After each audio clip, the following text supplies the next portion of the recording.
James Jones is gone. Mike Budenholzer is gone. Kevin Durant is gone. Bradley Beal is gone. Thank God there's no more changes and we don't have to do another Trade Machine Tuesday, right? Right, Gerald?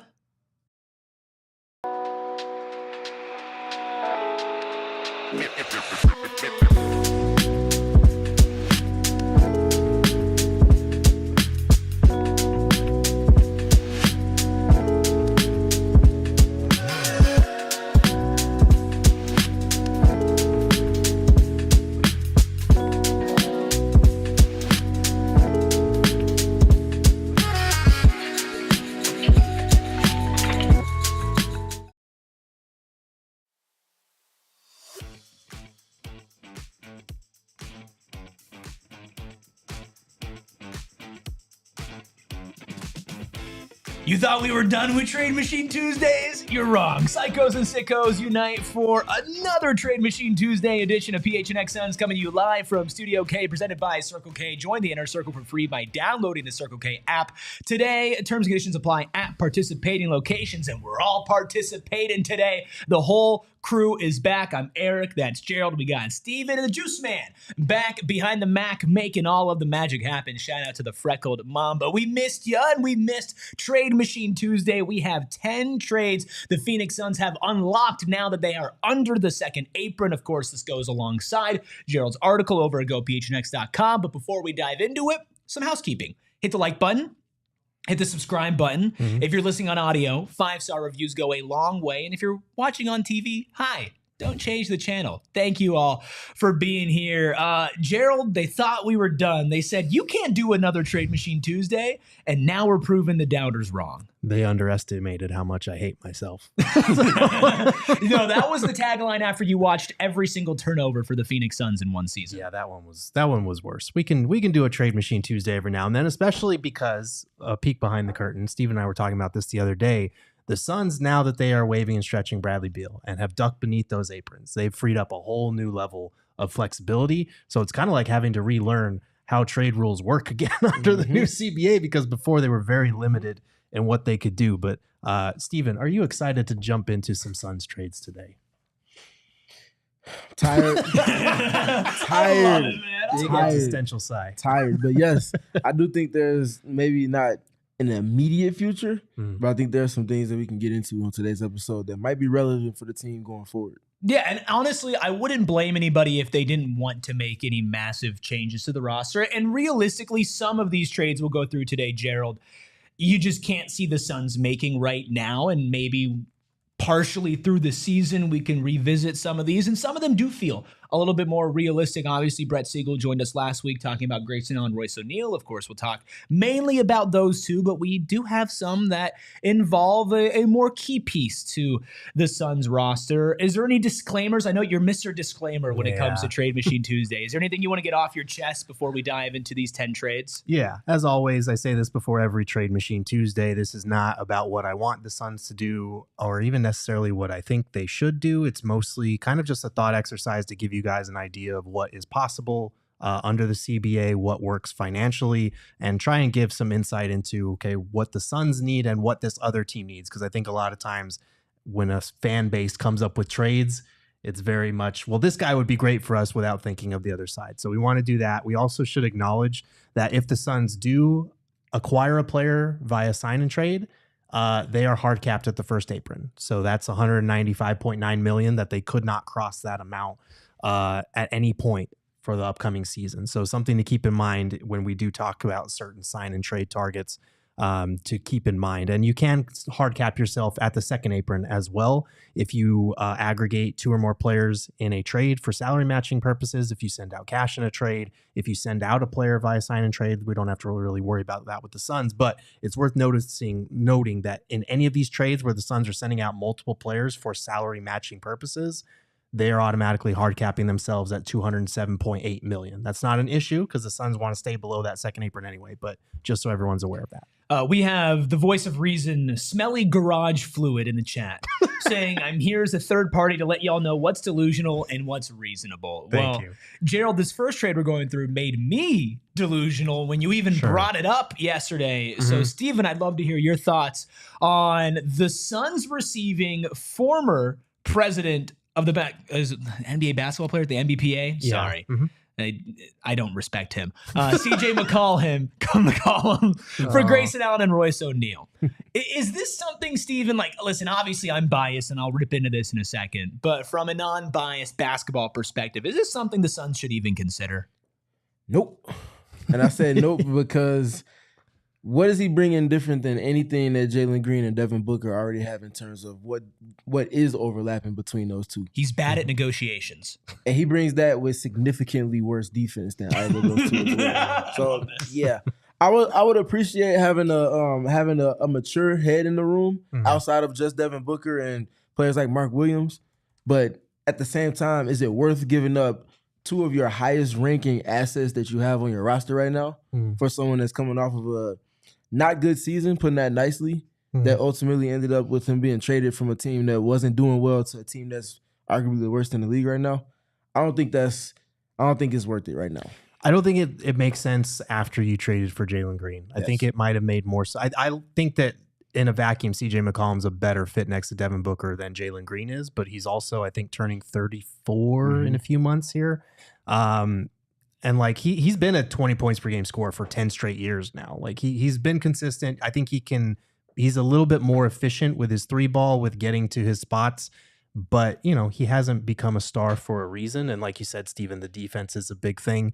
You could trade Jalen Green for CJ McCollum. The math works there, but you're getting 11 years older. That move makes zero sense given how much younger you got and the way that you changed your trajectory. So I'm out on this deal also. Yeah, I mean, I'm out for personal reasons and also out for basketball reasons as well. Like, listen, if you're going to trade for a guard, and we'll get to some guards later that I think fit better in the mold, but if you are going to add another guard to this rotation, it cannot be a questionable defense score first guard. And I know that CJ has played a little bit more point guard recently. When he was the two guard next to Dame in Portland, he's slid a little bit over more to be a combo guard 1-2.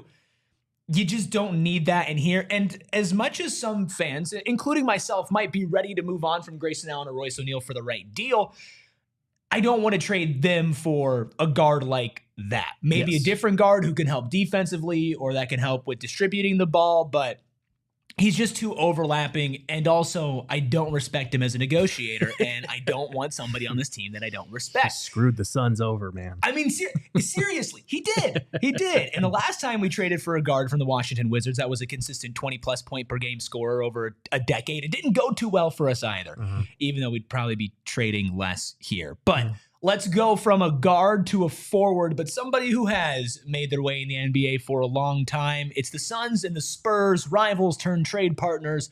Straight up swap, Steven. Harrison Barnes for Grayson Allen. I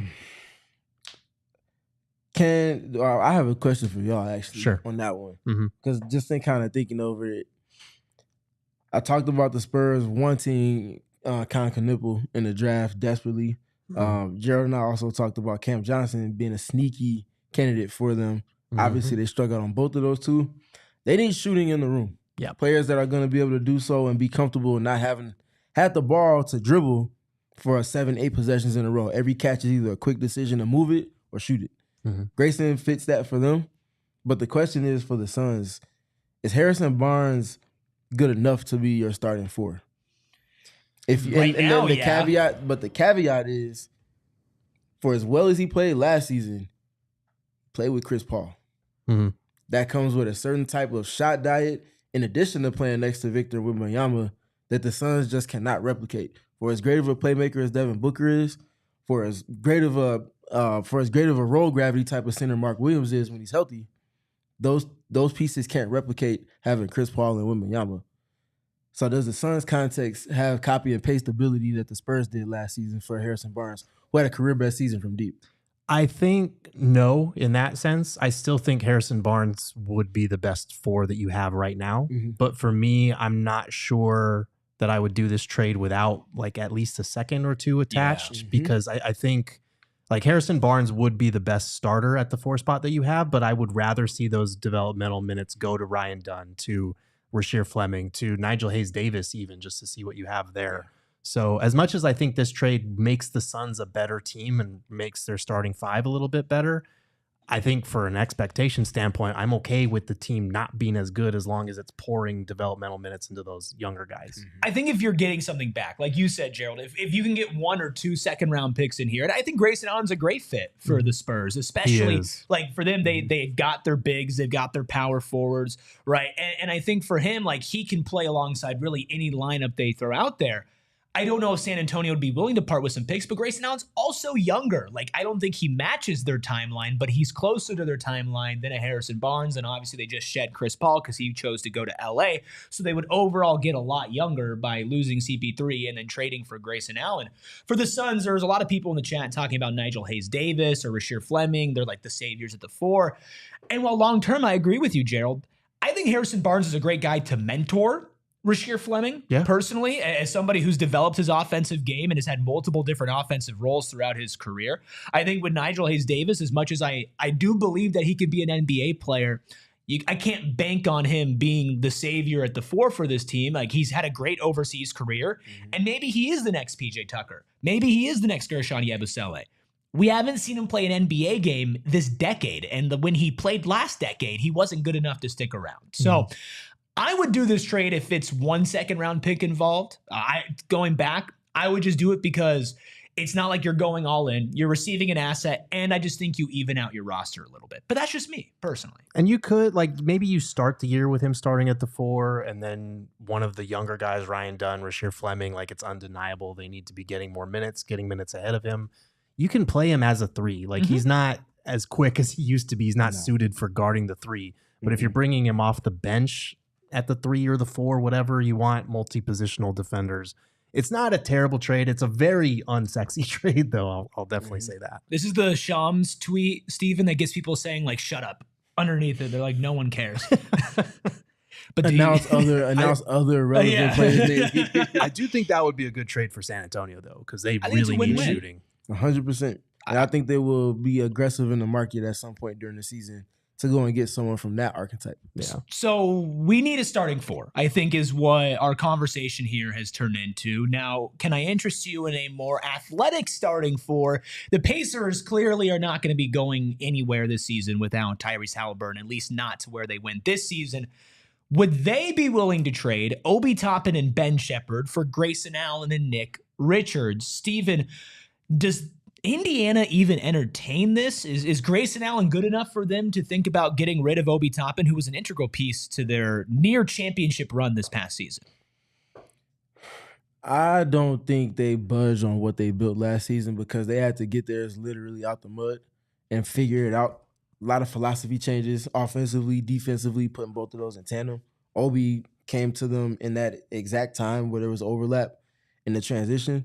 I don't think they want to touch what they have.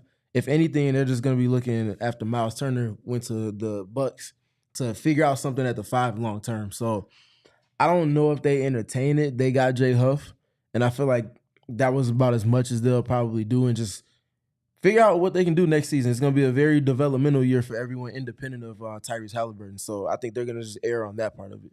Yeah, I think maybe if Tyrese Halliburton was still healthy after losing Miles Turner, maybe they do something like this, not just to get Grayson Allen shooting, who he fits in really well with the pace they play at, the number of attempts they get up, his quick decision-making as well, when to shoot, when to drive, all that type of stuff. I think he'd fit in well. And Nick Richards, obviously, like your center rotation right now is Jay Huff, James Wiseman, and Tony Bradley. Not great, but I also don't know for sure that Nick Richards is better than 2 out of those 3 either.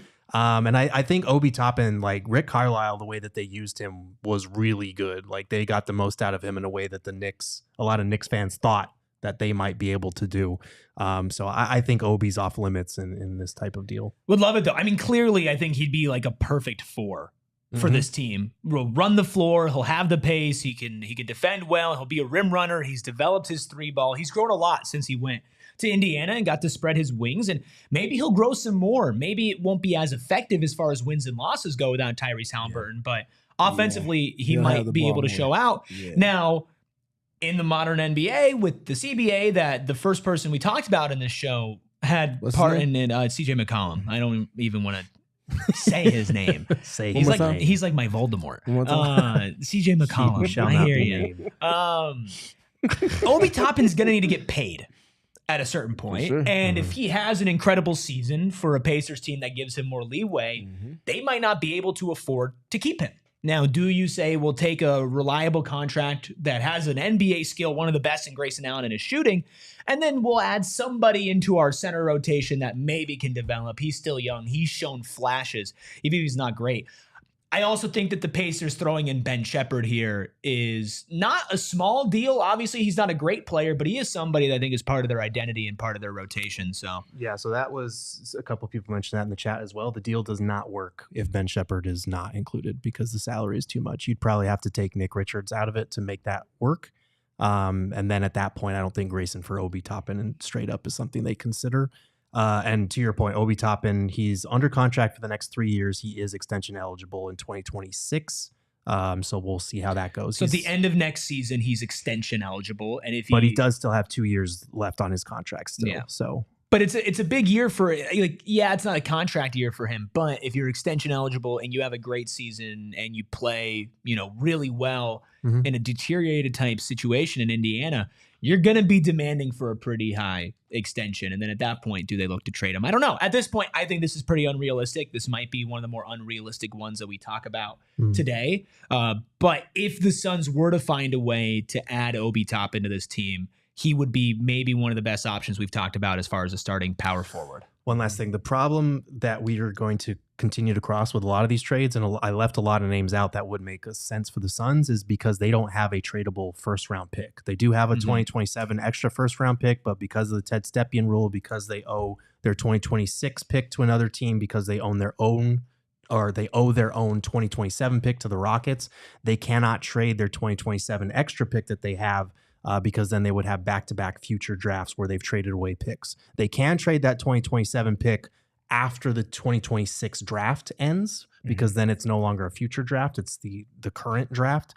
But as of right now, they don't have a single first-round pick that they can trade. And that really hurts in trying to sweeten these deals. And that's why you will not see Lauri Markkanen's name included in today's episode. Because, yes, you can get there creatively with combining Jalen Green and Grayson Allen and Royce O'Neal in 3 and 4 team deals, but it's not legal. They just don't have the facilities for that right now. Well, I mean, I've said it before. Danny Ainge, big fan of picks. He's not doing any deal without picks. Find a way to get the picks, you can get yourself into the Lauri Markkanen party because he would certainly make sense for everything Jordan Ott has wanted from his bigs. And as much as I enjoyed the draft day trades that they made, Gerald, they also traded away a lot of their future second-round capital in order to move up and get Rasheer Fleming and Kobe Brea, which also then limits some of these. Maybe Indiana would be willing to do it if you threw in a couple of second-round picks and whatnot. But yeah, I think that's pretty unrealistic, but is it realistic to get a name like Jeremy Grant or maybe another player from Portland? What about the sign-and trade, guys? We've got a whole lot more to get into on a Trade Machine Tuesday edition of PHNX Suns, and we'll do it right after our first break.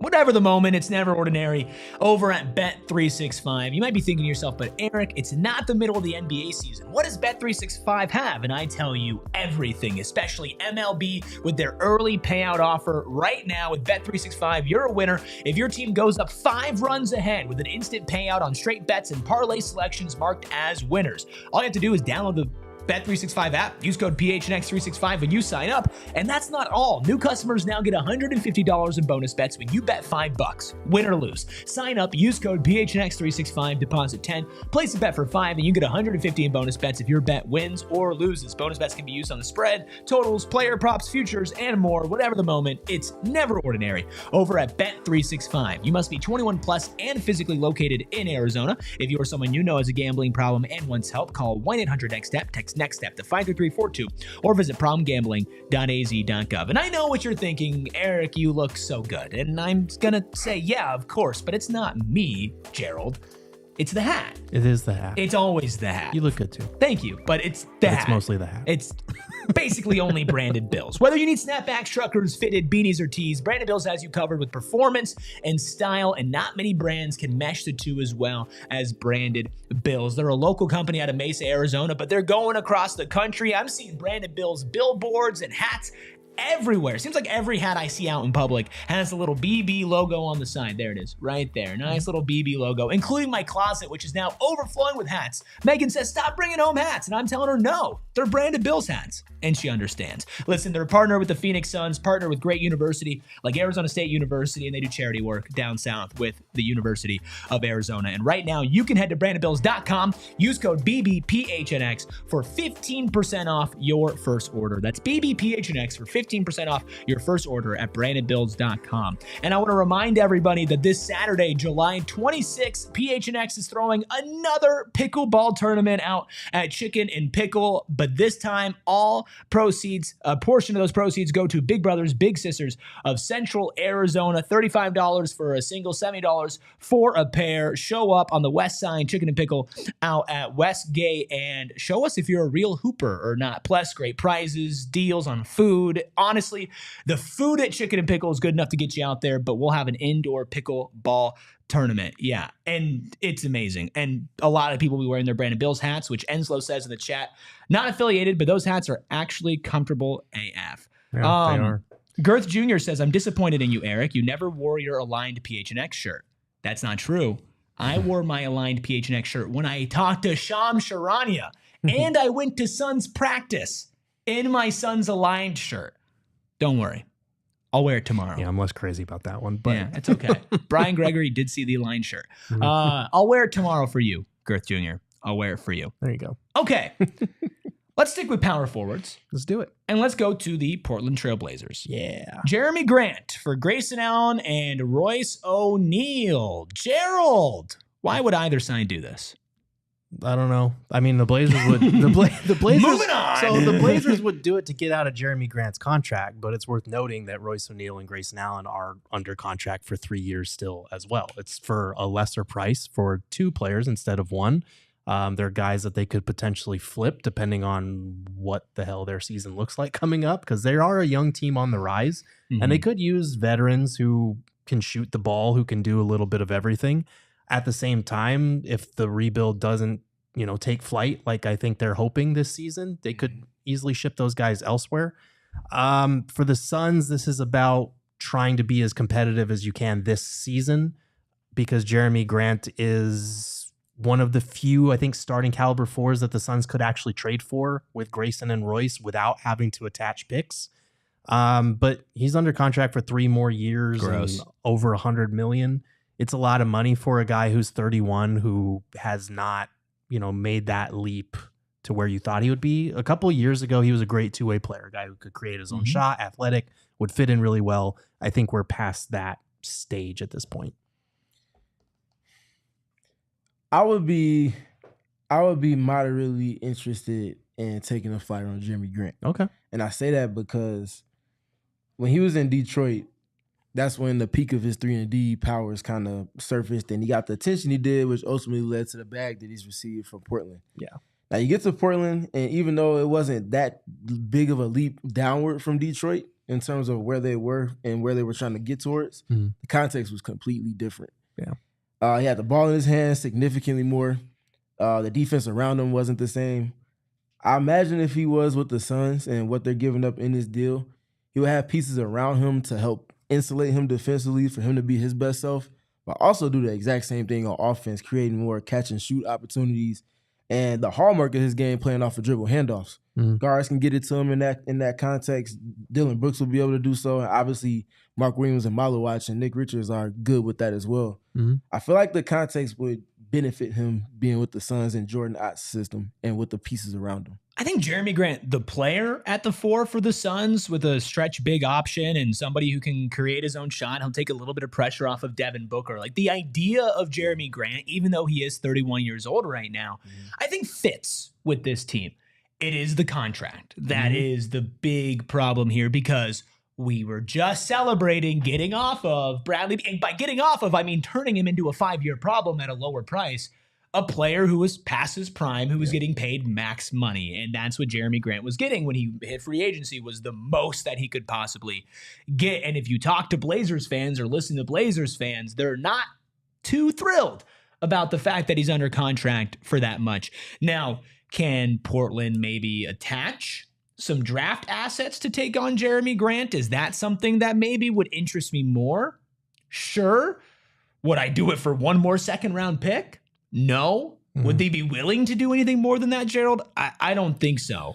I think we need to kind of lower our expectations when it comes to the trade value that Grayson and Royce have, because for a lot of these deals that we're proposing, other teams are not going to be excited about getting Grayson and Royce unless they address a very specific need, or unless they're trying to get off of a contract like a Jeremy Grant. So this is one of the few deals that feels semi-realistic in terms of Portland's like, yeah, if we don't have to attach a draft pick, we'll take these guys and we'll get out of Grant's contract. You guys get a starting caliber 4, even though it's a bad contract. It's not a win-win. It's kind of a wash. Yeah, it's an That's kind of where I'm at with it. I mean, I could see, Portland was giving up 2 second-round picks with Simons to trade for Jrue Holiday before the medicals came back all funky. But I could see, if I'm the Suns, I'm sitting there saying maybe Grayson and Royce, as far as player value goes, Steven, is not good enough to equal Jeremy Grant, who's also just not great at this point. Like, I don't think he's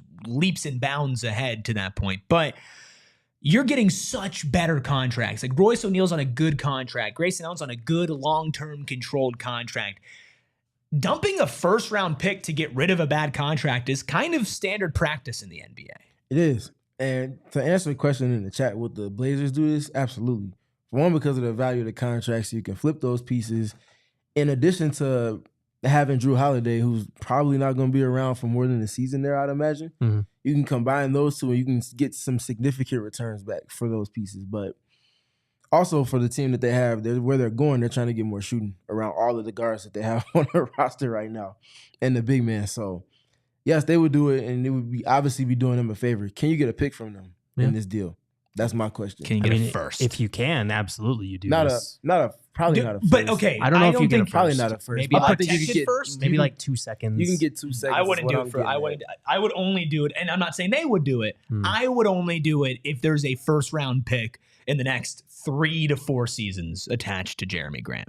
Personally, then you're not doing the deal. And that's fine. I'm just saying, like, for where the Suns are in the situation, that's kind of where my holdup would be. Yeah, for sure. All right, that's fair. Well, let's stick with the Blazers, but let's move to a name that we just talked about, Jrue Holiday. Can he come to Phoenix? Well, it would work for Grayson Allen, Royce O'Neal, and a 2026 second-round pick.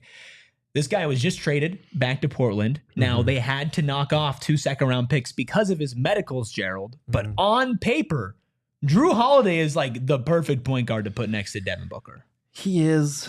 The problem is he's getting older. And that's, I loved this when I came up with it, because for the second time, the Blazers got Jrue Holiday dumped on them and are now probably going to wind up rerouting him. I would assume they could keep him because Dame's not going to play until next season. So maybe he's kind of their stopgap guy, but I'd be shocked if they're not trying to find a deal for him to get more assets again. I just don't know if the Suns' offer of Grayson, Royce in a second really moves the needle. They might be able to do better, even though Jrue Holiday is like 34, 35. Yeah. So I don't know. I would love this trade. I do think it makes a little bit more sense if you're trying to be competitive, but I feel like Jrue Holiday for the next 1 to 2 years, whatever's left on his contract, would be, he's like the idyllic type of fit next to Devin Booker, even as he's a little bit older now. I like Jrue for non-basketball purposes, just as a human being. Yeah. I think he's a high character dude. He brings that toughness, but also brings the toughness with the level of professionalism that allows for you to build a culture. And again, no different than I spoke to with Chris Paul, but in ways unique to himself. Jrue would allow for Jordan not to do that in a kind of expedited fashion. If you can find a way to make this trade happen for that package that you're giving up, then by all means, I think you have to take that opportunity, just because you only have so much that you're working with. Assess the rest of the market. What else could you flip Grayson and Royce into to give you that type of intangible impact in addition to the skill that they're bringing to your team? That's kind of where I'm at with that. Jrue Holiday's owed around $72 million in 2026 and 2027 season. The reason why Boston traded him was to save money. Now, somebody in the chat made a good point. Like, we were all bored Chris Paul coming home, and, Chris Paul is an older point guard. That being said, I was on board at a veteran's minimum contract. And Chris Paul played 82 games last season. I don't know if his health is in a better spot than Jrue Holiday, but your medical's got to be pretty bad to forego 2 second-round picks at that point in that trade.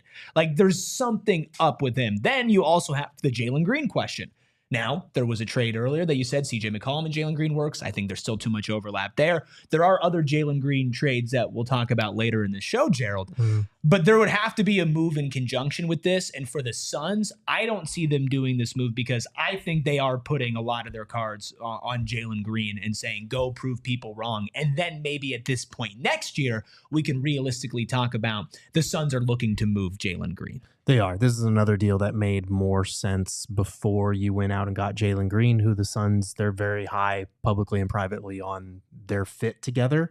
Even though we did hear a report from Mike Scotto that when they were talking about Kevin Durant trades, they were potentially scoping out third teams to take on Jalen Green. So I think if you did this trade, Holiday would start year one and you'd bring Jalen Green off the bench. And I don't know that that's good for their long-term pairing or Jalen Green's confidence if he gets traded for, told he's going to be Booker's backcourt partner, and then immediately gets sent to the bench for a 35-year-old Jrue Holiday. So, this one's fun to think about because I really feel like years ago, we've been saying this for years, that if they found a way to trade for Jrue Holiday, him and Book would be an ideal backcourt pairing. But we might be past that point, considering in his age, like 37 season, you'd be paying him his $37 million player option. So Jalen Green. Well, we don't think he's going to be traded this offseason. Once the season starts and once we get an next offseason, maybe. And honestly, a lot of Suns fans don't believe that he is the backcourt partner of the future for Devin Booker. So what would some straight up Jalen Green trades look like? And what about those sign and trade guys that have been out there on the market for a while that nobody has picked up, and the Bulls and the Warriors haven't signed yet? Well, we've got trades breaking all of it down. We're keeping things rolling on a Trade Machine Tuesday. Make sure you hit the like button. Please hit the like button. So many of you in here who have not hit the like button. Do it for Steven. Okay, not for us, but for him. Steven. Hit that subscribe button. We're here live 5 days a week breaking down the Suns. And if you're listening on audio, 5-star reviews. We'll keep it rolling. Trade Machine Tuesday right after our second break. And I'm going to keep it rolling to Circle K probably tomorrow because I need to fill up on gas before I drive to California later this week. And if I'm filling up on gas, I know that I'm going to Circle K, not just because I live right next to a Circle K or right down the street is another Circle K, and then down the street from that Circle K is also another Circle K, so I can actually hit all of them, but because I can save so much money just being an Inner Circle member. And you ask yourself, Eric, why do you get to be in the Inner Circle but not me? And I say, wait, you can be in the Inner Circle, and it costs you nothing. All you have to do is download the Circle K app, put in your phone number, put in your email, and boom, you're automatically saving money. I'm talking 25 cents off per gallon on your first 5 fill-ups, 3 cents off per gallon every fill-up after that, eventually getting bumped up to 5 cents off per gallon once you use it enough, plus more deals. Like if you visit 4 times in a month, save 25 cents off per gallon after that. Or you can get food deals, 79-cent Polar Pop, 99-cent Froster, meal deals, everything possible. Join the Inner Circle for free by downloading the Circle K app today. Terms and conditions apply at participating locations. Visit CircleK.com for more details. And I keep on giving you details about my personal life when it comes to APS because I keep on telling you about how lazy I am and how I love my smart thermostat, but it's not just the laziness, it's the money that I save as well. Did you know that every 1 degree you raise your thermostat, you could save up to 2 to 3% on your cooling costs? The only catch is you got to remember to adjust your thermostat, and that can be hard when you're busy or not at home. And that's why a smart thermostat with APS works with your APS rate plan to help automatically adjust the temperature in your home. It always makes it easy if you're away from home, if you're on a trip, if you're at work, if you're just running out and getting groceries and you want it to be a little cooler or a little warmer when you get back, you can do that. Plus, APS customers can find instant rebates, discounts, special offers on smart thermostats, energy efficient appliances, and more at marketplace.aps.com. And right now, APS customers may be eligible for smart thermostats for as low as $0 when you enroll in the APS Cool Rewards program. And if you already have a smart thermostat at home like myself, see if it's eligible to enroll in Cool Rewards. Plus, free installs available at marketplace.aps.com. Must be an APS customer and pay shipping and taxes. Other restrictions apply. Go to marketplace.aps.com for more information. Shout out all the stars in the chat right now, including Smelly Garage Fluid. I just love that name. Melon Smasher from the BK. Another good one. And a $4.99 super chat from Leo saying, how about Royce O'Neal for Jared Vanderbilt? Yay or nay? Love y'all. Love you too, Leo. Yes, love you too, Leo. I would rather just keep Royce, honestly. I was high on Jared Vanderbilt a few years ago, but he hasn't proven that offensively he can bring enough to stay on the table and let his defense do its thing. So I would be out. Does that work straight up? I'm not sure. I would assume so. Leo usually, when he suggests trades, they usually work. I would double check just to make sure. But I am going to double check, but while I double check, Steven, what do you think about a potential swap? No, I'm not as high on Jared Vanderbilt as I was maybe 2 seasons ago either. Vando would not benefit from the Suns context because the Suns aren't as sure offensively as they were in the Chris Paul and Kevin Durant and Devin Booker era, which is when I was thinking about bringing Vando in because he's insulated as much as he possibly could be on offense, can play the 5 and be out the way with everything that those guys can create. And defensively, he insulates them the same way that they do for him on offense, but not for this roster. Now tell Leo that you love him. I love you too, Leo. What you mean, girl? Junior, get out of here with well, that. You know, because we said it back, but you didn't say it back. I gave the head nod. I didn't want to cut Gerald off. Freckled Mamba, say that you love Leo. I love Leo. That goes without saying. Girl, Junior, you say you love Leo. Yeah, everybody say that they love Leo in the chat, but do you love this next trade? Talk about the Suns needing a defensive-minded point guard and possibly trading Jalen Green. What about a straight-up swap with the Pelicans? Jalen Green for DeJounte Murray. Gerald, it works on paper, but does it work for you? I don't know, man. There would be risk with this trade. I feel like Jalen Green is kind of the Charmander to DeJounte Murray's Charmeleon. If you guys are Pokemon people, you'll get that. If not, I probably just sound like an idiot. We got to do a Pokemon deep dive. Oh, that would be fun. Oh, NBA players as Pokemon. Yes, that's a draft. Yeah, we might need to do that. But yes. Sorry, season. But I also think it's worth noting, like the only reason that we're suggesting this type of trade is because I don't know what the hell the Pelicans are doing. Neither do they. Trading for Jordan Poole. Don't know what that's about. Don't know what their plan is moving forward. But I do think that the last 2 teams that traded for DeJounte Murray as a marquee pickup were disappointed with what they got. The Hawks obviously rerouting him to New Orleans not long after. The Pelicans, it hasn't been great since he's been down there. But I do think if he could be in the right environment and tap into more of the defensive minded guy that he was in San Antonio, he's a better playmaker than Jalen Green. I think he's a more efficient, better shot maker than Jalen Green. He's older. He's 4 years older, so there is that to consider, and that might work for the Pelicans. Maybe they want to get younger. I don't know how they feel about Jalen Green, though. So a lot of question marks around this one for me. I like the fit of Murray better than Booker in an ideal world, but I will say that the last few years, he hasn't been the efficient shot maker that he's needed to be to kind of play the way that he plays. And defensively, he'd have to be better in Phoenix than he's been. I think he would be in a better position with the Suns than any season that he's been with the Pelicans. Naturally, having another guard, he's comfortable being off it.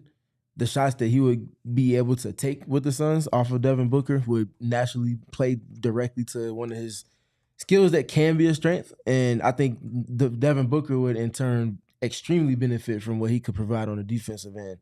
With that 6'10", almost 6'11" wingspan for a guard that's shorter than 6'5", that's Condor-like, honestly. That's significantly plus in terms of size. And he's one of the better point of attack defenders as well, which will naturally help Dillon Brooks as well as Ryan Dunn and the center group. I like DeJounte. I don't think the Pelicans, even though we don't know what they're doing, I don't think they're in the market for another guard. They just drafted 2 with this most recent draft as well. So I imagine Green will have to be rerouted to a 3rd team, but I like the prospects of DeJounte with the Suns. But Steven, Jalen Green plus Jordan Poole. No, guys. Also, DeJounte Murray I got your pool ruptured his Achilles tendon this year in January. And you mentioned, Gerald, he's got to be better on defense. I think DeJounte Murray has gotten the benefit of the doubt after making that all-defensive team with the Spurs, that he is like this elite-level defender. He has not been the same type of defender. Now, he's had flashes, and he's not bad, but he's not all-defensive level. Not anymore. No. Not anymore. He was, but not anymore. I would rather keep Jalen Green. than this. Jalen Green's younger. Jalen Green's not coming off of a torn Achilles. Is the fit, in theory, worse with Jalen Green? Yes, but if I thought that this team 5 years from now would still be employing Jalen Green and Devin Booker, then I'd think differently. I think that this is still a gamble and eventually a flip, and I just don't like DeJounte as much in that situation. And in the NBA, you lose 1/100th of your athleticism, and you could be a completely different player. And with DeJounte, who's already taken a step back defensively, offensively, he's had better seasons than his past one.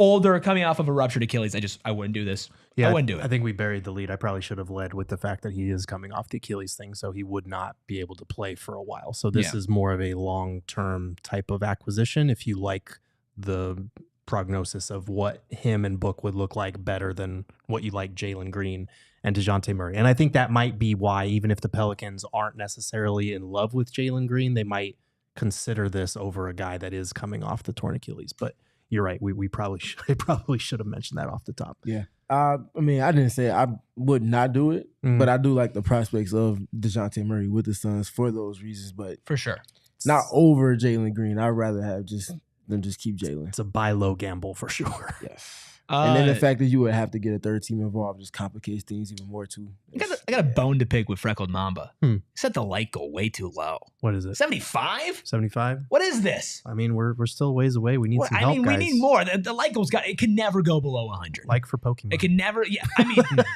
Steven, have you ever played Pokemon? Yes. When's the last time you played forced Pokemon? Me, so I was playing it as recently as Sunday. Let's go. Let's go. They got a new one coming out on the Switch 2 in October. Oh man. Yeah. I've been playing a lot of like old Pokemon games. Obviously, I'm a big fan of Pokemon Ruby. For sure. Yeah, for sure. Recently played Pokemon Platinum. That's one of my favorite ones. Okay. Shout out Infernape. Love Infernape. Okay, let's keep it rolling before we lose all of our viewers here. How about another Jalen Green trade? I mean, why not? Right? Listen, Pokemon is universal. Okay. Poliwhirl, you're my boy. You're my boy, Blue. Wait, what did they say? What did they say? What did they say? You say Poliwhirl? Yeah, oh, Poliwhirl. Sorry. I thought that was somebody in the chat named Poliworld. And I was like, well, I don't see a Poliworld in the chat. Marowak in the chat. You're my boy. All right. Let's get into another trade. Steven, your Chicago Bulls, not Josh Giddey. We'll get there in a second. Patrick Williams and Kobe White for Jalen Green works. Clearly, Steven, this is centered around Kobe White. The Suns then also doing Chicago a favor and taking Patrick Williams' deal as well along with this. Do you see the Bulls entertaining this? The Bulls would, but with the Suns without having a pick involved. Because you're certainly doing them a significant favor. I don't think it's a surprise to anyone across the league that they're not okay with how the Patrick Williams draft has kind of gone for them. It's not been a good look, and you would clearly be doing them a favor. So no, I don't think the Suns would want to do this in the current construct. Yeah, I think I like Kobe White. Yes. I really do, and he had a career year. He's been on the rise in Chicago, quietly on some bad Bulls teams. But I do think if you're giving up Jalen Green, you're getting Kobe White, which is great, but you're taking on Patrick Williams, which is honestly, in my eyes, just as bad as the Bradley Beal dead salary. Like, he is not an NBA player right now. That could change. He's still 23. He shoots well from three, but like he's regressed at the rim. He's not a good rebounder for being a four. His defense is not. His defense is bad. Like it's just not good. So if you're giving up Jalen Green, you would probably want a pick from the Bulls, and I think you would be within your rights to push for a first.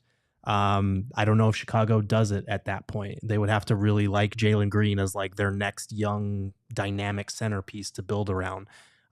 So yeah, and I see people in the chat saying like, why does Gerald hate Jalen Green? I don't. The whole thing is it's a thought exercise. We're coming up with trade scenarios. I have my doubts about the fit with Jalen Green next to Booker, but obviously I'm rooting for the kid. I want to see him succeed, and I think there are some things that he brings to the table. So that wasn't included in the disclaimers off the top, but I felt I need to get that off my chest because like I don't have an agenda against Jalen Green. And like Gerald said in his disclaimer, these trades are all trades that he wants the Suns to make. So make sure you tag him. Don't listen to him. Gerald Bourguet and get mad at him specifically. Plus, you can get mad at him by reading his article over at gophnx.com. At least get the clicks, right? Just get mad at him. Just get mad at him. Honestly, you don't even need a reason. Just get mad at him. Scroll, read it, skim it. There are 5 trades that we won't be going over in this episode that you have over at gophnx.com. Every time we do Trade Machine Tuesday, there's an article that Gerald writes that accompanies it and that always has more trades. So if you think to yourself, why did they do this player? Maybe there's that. Maybe I hate all of these trades. Maybe we saved the 5 best for the article. You're just going to have to go and find out. We've talked about a lot of names so far today and a lot of different deals.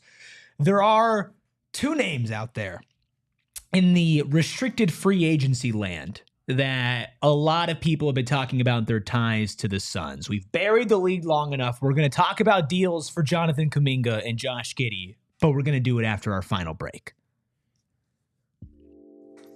You don't want to go to the big box store and get screwed over with anything, but let alone with something as big as flooring. And if you want to make such a big decision, you want to make sure all of your options are flushed out and you're not being taken advantage of. And that's what Empire Today is perfect for. They have flooring experts. I'm talking dedicated flooring professionals who focus on flooring every single day. You get clear, upfront, all-inclusive pricing, plus you can schedule installation as soon as the next day so you can get a free in-home estimate, have all your questions answered, look at your home with your furniture, your budget, everything about you that's specific, and then you can start installation the next day. And that's not all. Schedule your free in-home estimate today, because some things are just better off at home. And PHNX listeners can receive a $350 off discount when using promo code PHNX. That's right, a $350 off discount when using promo code PHNX. Restrictions apply. Visit empireday.com/PHNX for full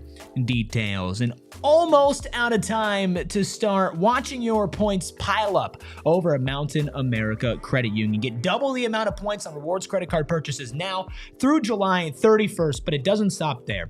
With Mountain America Credit Union, of course, they're committed to helping their more than 1 million members through 100 branches throughout the West. But right now, watch the points pile up. It's perfect for gas, groceries, travel, home projects, all other purchases, and you can stretch that dollar, get twice as many rewards, and then redeem those points for things like travel rebates, gift cards, and event tickets. This is a limited time only offer at Mountain America Credit Union, but it is not limited to them helping you every single day. So take advantage while you can. Details at macu.com/double. Loans aren't approved credit. Offer can change or be withdrawn at any time. This is a limited time offer. And remember, Steven, terms and conditions apply.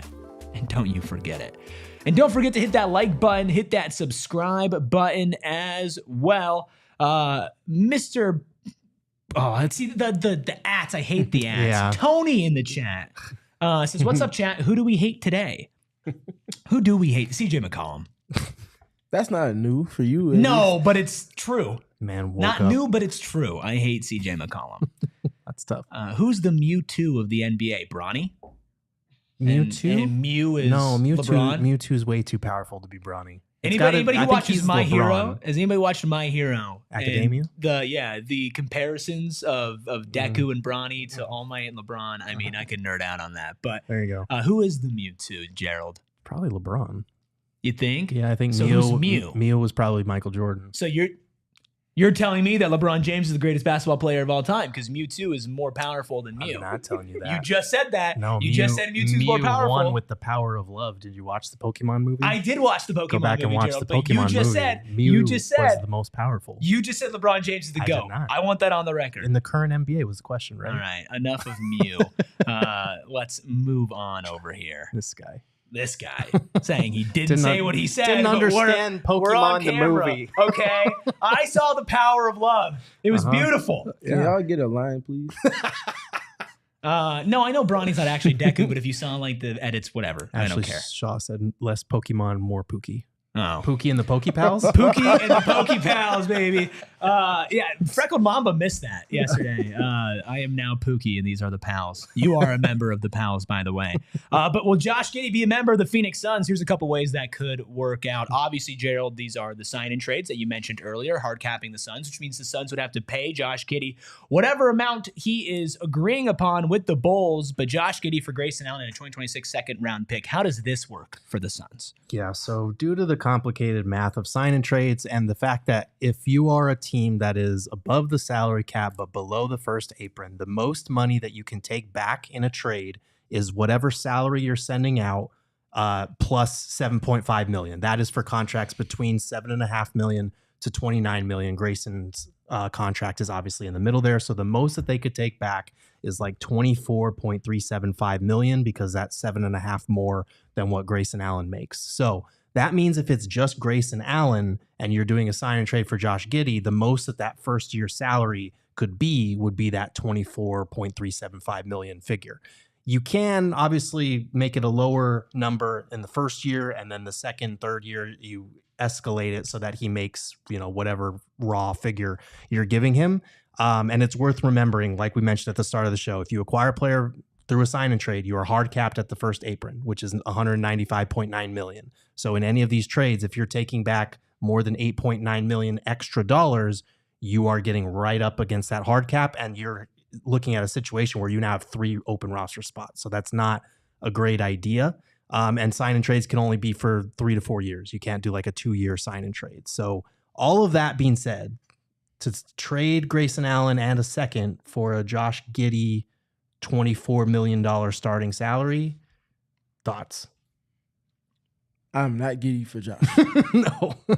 Because of the repercussions for it, exhausting the few assets that you do have to build around this new roster context that you're working towards. I don't feel like he's a piece that fits with what they have and what they're working towards, because where is he? Is he coming off the bench? Is he playing a 3 for you?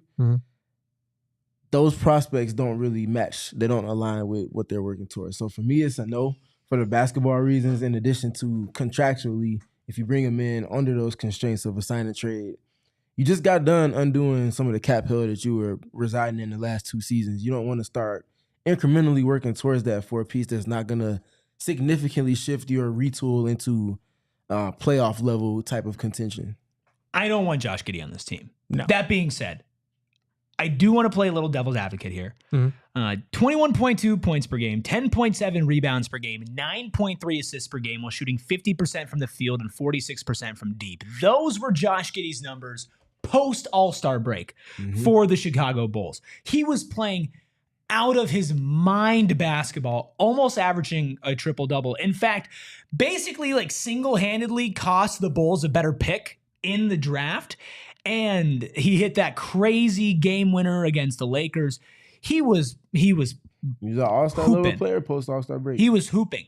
And if you're able to get him for a relatively decent price and just part with Grayson Allen, who's a good player but not a part of your future, and a second-round pick for a tall guard who can pass and rebound and post All-Star break could shoot, there's something there. Like, I would understand the people who would say, yeah, I'll do it. Now, not for $30 million. And of course, Gerald, those numbers have not been his numbers throughout his career or even throughout the whole season. But I think that's why this is taking so long in the restricted free agency process, is because Giddey has a couple of months to point at and say, hey, I was playing like a max level player. 21, 10, and 9 on 50 and 46 shooting is max level player. And that's what he was playing for. Or playing as for the Bulls in the second part, not second half, but second part of last season. I think you said it right the first time when you said that's what he was playing for. Yeah, fair enough. I do think there's like, those are fantastic numbers, and he and the Bulls played a lot better after the All-Star break. I do not put a ton of stock in just that section because there's a whole season for a reason, and coming up on a contract year, like, I don't know. I'm a little hesitant about that type of stuff, especially because, like you guys have alluded to, they're just coming out of a bad contract. So for me, the fit would have to be seamless. And in this trade, you still have Jalen Green. You still have Devin Booker. I don't think that fit is seamless by any means. I think Josh Giddey's defense, he shot the ball well this year in Chicago for the first time in his career. Up until that point, it was low 30s percentage-wise. So I think between the defense and the shooting, as much as he could help set everybody else up, I don't think that's a priority for the Suns, especially if it comes with paying this guy, 24, 25, 30 million a year. Mm-hmm. I think the important thing, especially when players go on these pockets of a season type of runs that stand out, how repeatable is it that they do what they do? What was the situation they were in? Yeah. Post All-Star break, Zach LaVine's not there anymore. There's a shift in the way that the Bulls are running their offense that puts the ball in his hands significantly more than it was prior to Zach LaVine being traded. Comes to the Suns. Is he going to have the ball in his hands even close to what it was for him to do the damage that he did post All-Star break? The answer is a resounding no. How is he going to be guarded? Mm-hmm. Defenses didn't really shift the way they guarded him. They just said, you're going to get dropped, you're going to get unders. If you're knocking down pull-up threes, so be it, so be it. Shout out Clips. I was about to say, shout out Clips. But yes, that's not going to be enough to shift things if he goes to this Suns context, because he's not going to have the ball in his hands, and he's going to be a Waldo or a pigeon for teams to target on the other end of the floor. Why would I want a tall point guard when I can just sign Delano Banton? There you go. Yeah, I mean, it can't get through a show without mentioning Delano Banton. Can't do it. Freckled Mamba, you missed it. Gerald and I fought yesterday over Delano Banton and DeAnthony Melton. Yeah, there was a lot yesterday. Is there a number for Josh Giddey that you would be okay with? Like, let's say restricted free agency is not kind to him, and he ends up taking well below his value. Is there a number that it gets to a point where you're like, all right, we got to just do this? Yeah, they rescind his qualifying offer and they sign to a vet minimum. I don't mean to be disrespectful, but the Bulls are pushing for $20 million a year as like the baseline, and Josh Giddey's camp wants $30 million a year. There's just no I don't even want to pay that dude $20 million a year over the next 3 to 4 years. He's not a good enough fit for me to want to commit that type of a 3-year, 4-year salary to the guy, especially if you're having to give up another one. Like, we can look at the Josh Giddey trade, because this is the worst case scenario where you're signing Giddey to a $30 million salary. This is what it would take. It would take Grayson. It would take Royce. Maybe you can lose the 2nd round pick that you have there to get it done. But I feel like teams that have restricted free agents are in the driver's seat right now, because other teams aren't going to make an offer that they can match. The market has been dry. It's really not a good market for restricted free agents. So the Bulls can just kind of sit around and be like, yeah, it's mid-August. Do you want to take our lower offer yet? Or are you still holding on to the hope that we're going to change our minds? So I don't know. I'm not crazy about this even for 20 mil. I think for 20 mil, you'd have to listen. Personally. I think there's enough upside there. I'm not saying I would do it, but I do think that, as far as long-term fit goes next to Devin Booker, is Josh Giddey not a better fit than Jalen Green? I'm sorry. I was distracted by soccer shoes comment. I was genuinely caught off guard by is Josh Giddey not a better fit? Let's put contracts aside. Than Jalen Green? No, he's not. You don't think so? No. I don't know if I would agree with that. No. Because I at least have hope that Green can defend. That's and fair. shoot. The defense is tough. Defense is tough. It's that, but it's also, there's an activity level with Jalen Green that Josh Giddey just doesn't have. There's an athleticism hit that we just got done talking about all last season the Suns did not have. And that when they went against teams that did have it, they typically got ran out the gym. Copy and paste each and every one of their matchups with the Oklahoma City Thunder last season. They have somebody that's cut from that cloth that they now can play with going forward with Devin Booker. You don't take that step back and have the issues that comes with having Josh Giddey on your team and replacing that. I am done playing devil's advocate. Okay. I'm not Giddey on Josh. And scene. You were just joshing? I was just joshing around. I'm not trying to get too giddy. Any final thoughts on Josh Giddey before we move to our final trade here? I don't think so. Again, he's a player that needs the ball in his hands to be effective. If he's in a situation where it's not in his hands as much as it was post All-Star break, the context is not going to be the same in terms of his production and how much you might like him as a player going forward on that. All right. Well, we have one more trade for you, another restricted free agent. Of course, if you want more trades and you just joined, go to the beginning of the show once it's over. We had a ton, including those about Drew Holiday, Jeremy Grant, Obi Toppin, Harrison Barnes, lots of different players in there, lots of different teams as well. And if you want even more than that, check out Gerald's article over at gophnx.com. Every Trade Machine Tuesday, he's got words that accompany it, plus extra trades that we don't get to on the show. We do not show you everything, but we will tell you that if you're watching on TV, the party always continues over at gophnx.com, which means it's time for overtime here on PHNX Suns. Hit that like button. We are 6 away from our like goal. Would love if we could smash that before we end the show here. Make sure you're subscribed. We're going to continue live shows throughout the week, Monday through Friday at 3 o'clock Arizona time. We just love talking hoop. If you love talking hoop, be a part of our community. Become a die-hard today. Gerald, we've had a lot of conversations about Jonathon Kuminga. We have. He's a restricted free agent. He is. And there are trades that work. You brought one to the table. I did. So we've got... Good combo. Good little back and forth there. That was great. Good rapport. So again, just like with the Josh Giddey situation, it depends on what salary you're signing Kuminga for, especially that first year salary in terms of what you'd have to give up. So for this particular trade, this would be if you got Jonathon Kuminga in the $25 million to $29 million range annually. Just like Giddey, the Warriors are pushing for $20 million a year. Kuminga's camp is pushing for $30 million a year. We're operating under the assumption it's like $25 million. So you're giving up Grayson Allen. You are giving up Nick Richards to kind of bolster their center rotation, which could use a little bit of help. And you're attaching a second round pick in the process. I have been on record saying that I'm not crazy about the Kuminga fit. I understand how he could help you. Good slasher, good driver, all of that. Athletic player, young player. He fits a lot of what the Suns have prioritized this offseason. But I do think him, Book, and Jalen Green is kind of a lot. I don't know how you feed all three of those mouths necessarily. And I'm not exactly crazy about paying Kuminga $25 million a season when he was a guy that didn't fit in with the Warriors culture. Like, that's a pretty established championship caliber culture. And even if the team wasn't championship caliber the last year or so, that kind of says something to me. And if we're all about trying to implement a defensive minded culture here in Phoenix and all this other stuff, it was kind of telling that like Guy Santos was getting playoff minutes over him. Yeah, Kuminga 20 points on 58 from the two. I can talk, I promise you.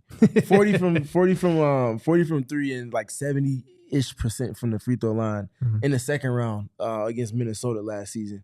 Obviously, to your point, that's without Steph Curry. Entire team context shifted. Jimmy Butler wasn't quite himself either at that point. So the ball's in his hands, and he was asked to do a whole lot more. Is that the situation he's going to be in with the Phoenix Suns? Yeah. It sounds a lot like the Josh Giddey situation from the contract standpoint as well as the context he would be coming into. I don't know if he's worth it. If they think they can get him to play and buy into a different role, then yes. But I would need to see things from him defensively that if he showed when he was with Golden State, he wouldn't even be in this position now. They probably wouldn't have felt the need to trade for Jimmy Butler last season because of that as well. Well, getting Kuminga to buy into a different role is the whole reason why he doesn't work in Golden State, because he's not buying in. You brought up the second round numbers in the context. Well, this is the context of his full season. We have these numbers here: 15.3 points per game, 4.6 rebounds per game, 2.2 assists per game, shooting just over 50% from two, just over 30% from deep, only 24.2 minutes per game. Now, listen, that was a playoff. No, those are regular stats, I'm pretty sure. Those are the playoff stats. Those are his regular season stats. For Kuminga here, I see why people would be tantalized by him and him being your starting power forward. There again is the conversation about how much is this guy going to get paid?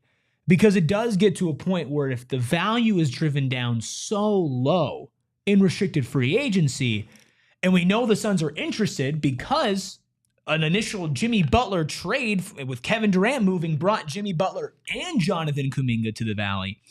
You do wonder that if the price gets low enough and you're parting with no main pieces of your future in Grayson Allen and Nick Richards, a second-round pick, or if you find a way to throw Royce O'Neal in there as well to make the money work, since Royce makes it less than Grayson and his money goes down, at a certain point, you got to at least consider taking a shot on somebody, even if it's not like perfect. Like, I don't think you're in a position to say we won't take a shot no matter what. Yeah, I get it, but the 3-point shooting is not great. He's undersized for a power forward at 6'7", even though he's a longer power forward. And I honestly, like, you have very limited second round picks that you can offer, and you're giving one up in this deal. Like, I would rather hang on to Grayson and Nick Richards and save them, because like Nick Richards, if Mark Williams get hurt and Kaman Malawach is not ready, you kind of need Nick Richards. Grayson Allen, like, we talk about the logjam at the 2, but after Devin Booker and Jalen Green, who are going to start together, he's probably one of your first guys off the bench. So like, I feel like they have more value to the Suns than they do to other teams, which kind of hurts with these trade negotiations. But maybe that changes as the season progresses. Maybe somebody else comes available that's a better fit. I know that the Suns have been interested in Kuminga. We've heard the reports. Brett Siegel was on the other day talking about it. But if you're doing all this to get Jonathon Kuminga, you're signing him to a 3 or 4 year deal worth like 25 to 29 million annually, and you're hard capping yourself at the same time, giving up 2 players for 1 and opening up another roster spot, like, you're really pushing the limits of how you're going to round out this roster at that point. So for me, it's just a little too far. The fit's not good enough for me to be interested. And if the value lowers enough, the Warriors will just re-sign him for that amount. Yeah, it's fair. Is there a number for you, Steven, that it's like, okay, the Suns can get Jonathon Kuminga at blank $1 million per year? You got to jump on that? Well, if Golden State's offering 20, and that's like I think they're leaning towards that. I mean, maybe that changes. Maybe that's just the reporting that I've seen that's out there. Mm-hmm. But would you do 20? That's where it gets tough for me. I don't know if it's worth it. I like him as a prospect, but at that number for where they're at and what they're trying to work towards and what they already brought in from this draft as well, I don't know if he's worth it. I'd rather just get those minutes to a player like Rasheer Fleming, someone like Oso Ighodaro, who showed a lot during Summer League. See what they can do with it, reassess going into this upcoming summer after this season, and, see where you're at. Where I stand on Giddey and Kuminga, and like, I agree more with you guys, but just for the sake of argument, because I know that there are people either in our chat right now screaming or listening screaming who are on the opposite side of it. And I think it's completely fair, because I do think that there are points on both sides. When I look at Kuminga and when I look at Giddey, I don't look at players that I'm going to be upset if the Phoenix Suns miss out on them. Mm-hmm. Like, if Josh Giddey's great and if Jonathon Kuminga's great, I'm not going to look back at the summer of 2025 and say to myself, man, the Suns could have traded blah, blah, blah. And like maybe it's like a side conversation of, oh, remember they were interested in Kuminga and then Kuminga got really good. Like, I think that neither of them are needle movers to the point where I think you have to do it. If they do it, and they have subsequent plans afterwards to deal with being hard capped, which again is a whole other conversation in its own right. Like, I can see the vision, even if I don't fully agree on it, right? You're either taking a shot on a really tall young point guard who averaged a triple-double on 50-45 shooting post-All-Star break, or you're betting on somebody who is a forward who fits at your power forward, maybe small forward role, could be a guy of your future who in limited minutes for the Warriors put up pretty good numbers, but clearly just didn't fit there, right? Like the coaching style, the play style, their lack of pick and roll and everything just doesn't fit for Jonathon Kuminga. So I would understand why some would want to take that shot. But me personally, I'm good. We're good. We got Ryan done. Yeah. Any final thoughts on Trade Machine Tuesday? Huge turnout for Trade Machine Tuesday. Thank you all so much for hanging out with us. Just a reminder, don't go anywhere. We'll be back tomorrow breaking down the remaining free agents and who the Suns should target. Delano Banton. Sorry, something got stuck in my throat there. He's really melting your heart away. Yes, he is. Question for both of you guys. Yes. So we talked about no Lowry marketing because of what that would need for the Suns as far as draft capital that they just don't have right now. What about Kevin Love? Would you trade for him? Would you wait for him and bought out? I wouldn't trade for him, that's for sure. What does his contract look like right now? $4 million. $4 million? I mean, 1 year. Nick Richards for Kevin Love? Probably not. Not right now, for sure. I think if the season goes on and Mark Williams looks healthy and Kaman Malawach is doing great off the bench or whatever, and you're looking at Nick Richards like, all right, you got a $5 million salary, let's put you to use, maybe. But as of right now, I would honestly probably rather keep Nick Richards as insurance for one of those two centers. If Kevin Love gets bought out and the Suns have a roster spot to take him in, or if maybe you get some value back, which Danny Ainge and his son, I forget his name, but is now also calling the shots, wants to give you a pick or something because Nick Richards is a decade younger, right, and has some sort of prospects. I don't think you're getting a pick out of Utah. I don't think so either. I'm just saying in this situation. Got to run in the family. Yeah. I like Kevin Love. I think Kevin Love would be a good veteran presence. He'd be your best shooting big man for sure, but not worth trading something for. I don't think so. Yeah. I would take him after a buyout for sure. Yeah, after a buyout, I think that he fills a different type of role. And good veteran presence for a rookie head coach and a team right now whose veteran is, Devin Booker, who's not 30, and Dylan Brooks, who's the same age. Those are your vets right now. And I think they're great, and I think they're good guys, and I think they could be leaders. But there's a difference when you've been in the league for even longer and you're in your mid to late 30s like K-Love. Early question for me, Kenrich Williams. I like Kenny Hustle. Yeah. I know you like Kenny Hustle. I've liked him for a while. I like him less now because it's I keep saying this about guys that I've liked for 3 or 4 years. Well, no, I love the hair. Okay. But it's more so the fact that it's been 3 or 4 years since I first really liked them, and now they're older and not as good mostly. But I think he could be useful for sure. It would just be another Nick Richards trade? I just worry about doing deals with the Thunder in general at this juncture. Yeah. Somehow they end up with 5 first-round picks and another MVP. It'd be like, how the hell we didn't even have any of those guys? How did you get them? I like Kenrich Williams enough to trade significant value for him. I don't know. What's his contract? Not significant value. It'd be just what Nick Richards. He's just barely double digits if I remember. Oh, he's correctly. double digits. He's so Royce, 10-ish, I believe. So he makes $10 million. So Kenny makes 7.2 this upcoming season, reasonable. And then the following season he has a $7.2 million team option. So that's kind of nice to have that flexibility. It's a very small contract. Yeah, nice. If he was making $10 million, that would have been shocking. I mean, maybe if one of the Thunder's big men gets hurt. Yeah. Maybe Nick Richards for Kenny Hustle. I'm not rushing to do that. The same thing with Kevin Love. Let's just play it out and see. Like we talked about earlier, a lot of these deals don't make a ton of sense right now. They might be worth revisiting later in the season, depending on what happens for a certain team, a certain player, injuries. It always changes the context. But just looking at what contracts kind of worked was the point of the exercise, so that maybe down the line you're looking at hey, DeJounte Murray's finally back near the trade deadline or something. I don't know. Yeah. Just hypothetical. PHNX Suns come for the Jonathon, Kuminga, and Josh Giddey talk. Stay for the Kenny Hustle talk at the end. But thank you all so much for hanging out with us on a Trade Machine Tuesday. Hit that like button on your way out. Hit that subscribe button on your way out. We'll be back tomorrow talking free agents the Suns could target with their open roster spots. Like I've mentioned so many times, and I'm going to mention again. Read Gerald's article at gophnx.com, but it's only for diehards. So become a diehard today. You can do that at gophnx.com or by scanning the QR code that's popping up on your screen right now. It's super fun. Get a free hat, a free t-shirt when you sign up. Access to our diehard Discord, all of Gerald's article, an ad-free experience on our website, discount to our events like our pickleball tournament on Saturday, and so much more, plus exclusive content, especially during the season.